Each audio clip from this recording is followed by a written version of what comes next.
ഇനി നമുക്കൊരു പുതിയ SCERT ചാപ്റ്റർ പഠിക്കാം. കരുതലോടെ ചെലവിടാം.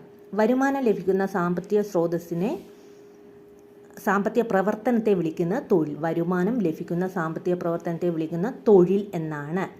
ഒരു കുടുംബത്തിലെ അംഗങ്ങൾക്ക് വിവിധ സ്രോതസ്സുകളിൽ നിന്ന് ലഭിക്കുന്ന പ്രതിഫലമാണ് കുടുംബാംഗങ്ങളുടെ വരുമാനം. സാമ്പത്തിക സുരക്ഷിതത്വം ഉറപ്പാക്കുന്നതിൽ പ്രധാന പങ്ക് വഹിക്കുന്ന ഘടകങ്ങൾ സമ്പാദ്യം, മിതവ്യയശീലമാണ് സാമ്പത്തിക സുരക്ഷിതത്വം ഉറപ്പാക്കുന്നതിൽ പ്രധാന പങ്ക് വഹിക്കുന്നത്.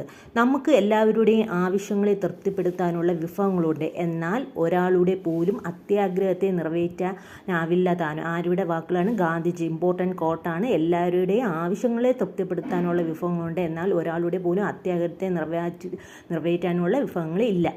ഇന്ത്യയിൽ സാമ്പത്തിക വർഷമായി കണക്കാക്കുന്ന ഏപ്രിൽ 1 മുതൽ മാർച്ച് 31 വരെ. ഒരു LGS ലെവലിലുള്ള ക്വസ്റ്റ്യനാണ്, മിക്കവാറും ചോദിച്ചിട്ടുള്ളതാണ്. ഏപ്രിൽ 1 മുതൽ മാർച്ച് 31